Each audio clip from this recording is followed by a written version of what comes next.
you want to create an impactful brand? Today we're going to go through step 1 of the process using a free downloadable resource that I'll be providing.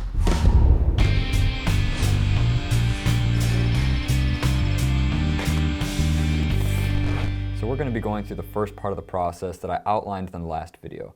And this part of the process is known as discovery. In discovery, we ask ourselves focused and strategic questions to kind of understand why we're doing this branding, who we're doing it for, and what those valuable touch points between us and our audience are going to be. I'm going to be using a workbook to go through this process. It's an interactive PDF. You should be able to download it and edit it right away.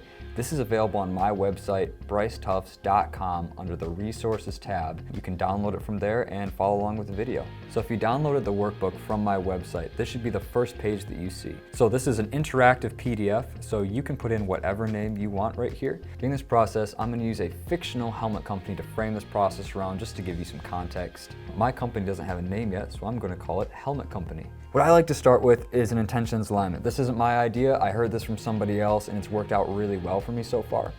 Basically, if you're working with more than just yourself, it's really important to make sure that everybody understands each other's goals before we get into it. So as you can see right here, I have put myself in as Bryce, the marketer. I will also be the client. So I've decided to name myself Ted. Me as the marketer, I want to provide a valuable service, see an impact on the company, achieve our goals, have a good relationship, and create an engaging case study for myself. I want to come forward and be transparent as much as possible so that everybody knows what my intentions are. Now, Ted, the client, he wants to do the same thing, but he has a different set of internal goals. He wants to look like a serious brand, kick off his product, be a serious competitor, get people talking, increase sales, and have a memorable customer experience. Now, what I also like to do is define the organization as its own independent entity so that we can focus on that as being separate from our personal goals. So the organization needs to launch a cohesive branding, have a strong start in the market, be different than the competition, and grow in size and scale over time.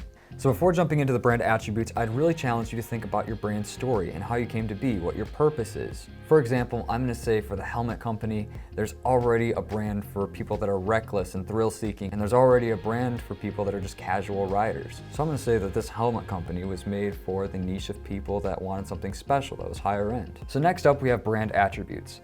And these are basically split into 7 sections that, when put together, will create our brand statement. Now, what the brand statement is, it's something that you can describe very quickly to your internal staff or external partners so they understand what your company is about right away. So if we jump back into the brand attributes, these are the 6 attributes that we really want to define. So number 1 is culture. How would your customers and employees describe your company? For my helmet brand, I've said that we are going to be classy, evolved, easy to work with, streamlined, efficient, high-end, the best, innovative, and luxury. Now keep in mind, this is a brainstorming session, so try not to edit your thoughts too much. Just get them on paper, get everybody's thoughts into one place. We can work on editing it later. So next up here is the customer. How would you describe our customers? For my helmet company, I say that they're adventurous, classy, well-kept, appearance-driven, sociable, and thrill-seeking. The next attribute is voice. So this is your personality and how you sound when people talk to you. I've said that my helmet company is going to be professional, classy, luxurious, serving, and gentlemanlike.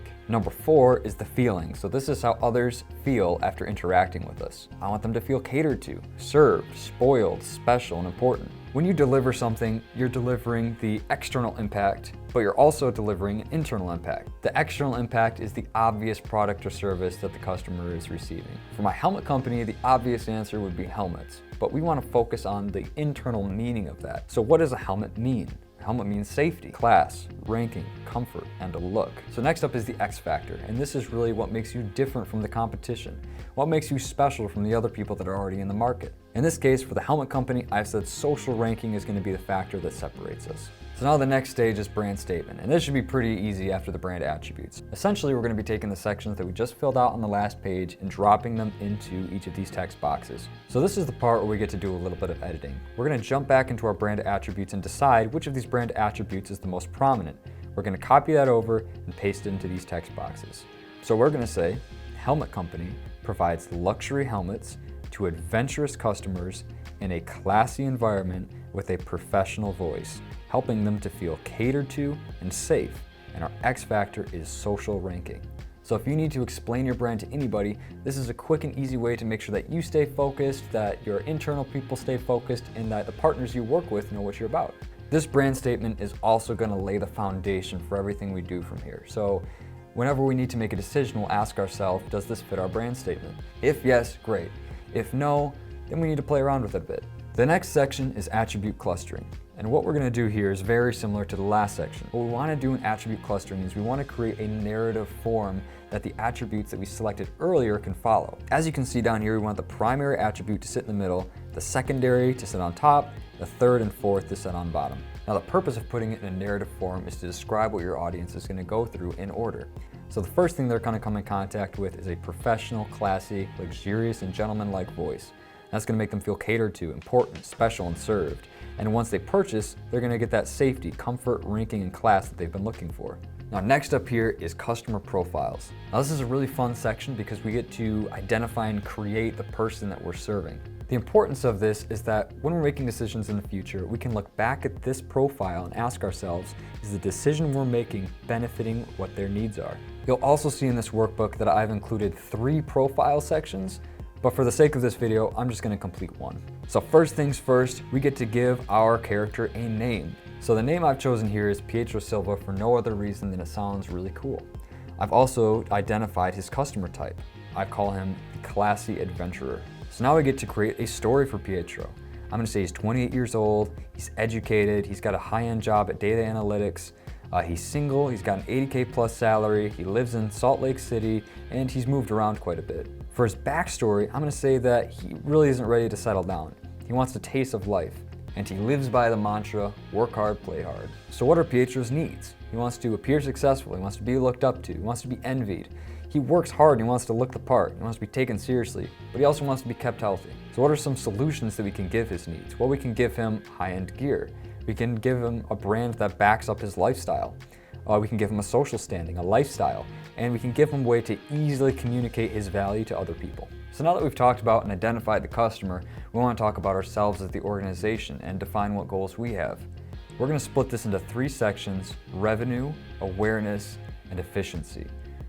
And in each of these sections, we're going to divide this up into 3 different parts. First being the description of what the activity is, if it's short, medium, or long term, then asking ourselves, 1 out of 10, how desirable is this for us? 1 out of 10, how doable is this for us? And the total of those points will help us identify which of these we should probably be focusing on first. So for the helmet company, I've said that a short-term goal would be an e-commerce website. We have a 10 desirability, a 10 doability for a total of 20.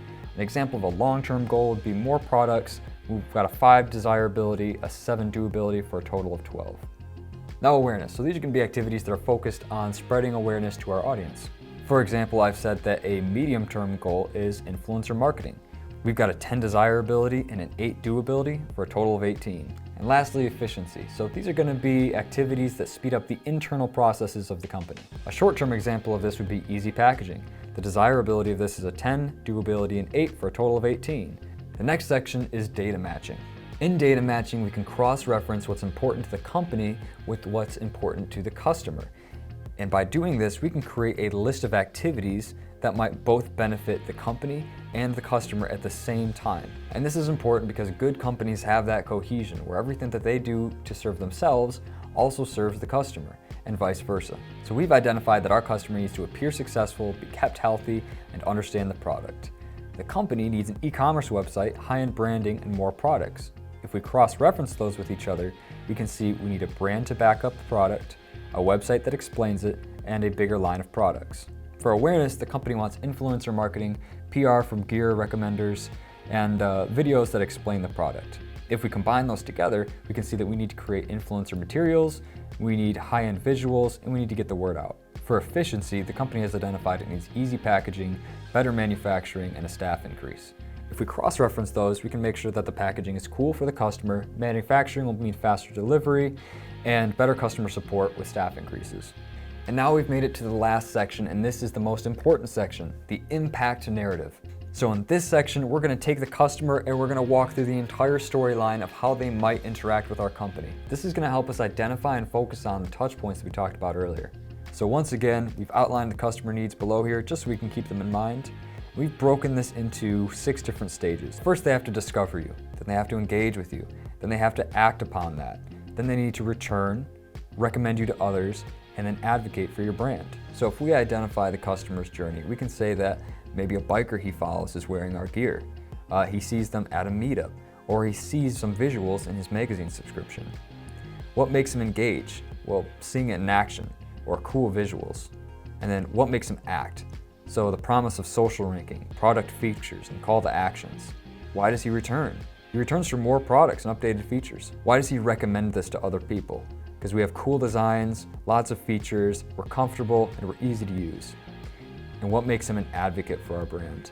The social ranking, innovation, and audience engagement are going to be things that we focus on in order to empower our customer to advocate for us. And with that, we have finished the first part of your branding process, discovery. If this video helped you, please leave a like, and if you have any questions about the branding process, please comment them below. I'm going to be creating more videos in the future, and your comments can help me understand what you need to know. As I mentioned earlier, if you need any more resources, you can access them at brycetufts.com under my resources tab. Feel free to download any of the guides, workbooks, or worksheets I have available there to help you through your process. As I've also said before, this is the second video in a series where I will be branding a company, walking you through the process, and providing you with free resources to do so. If you would like to see more of those videos, please subscribe and look out for them. And with that, good luck on your branding journey, and I will see you in the next video.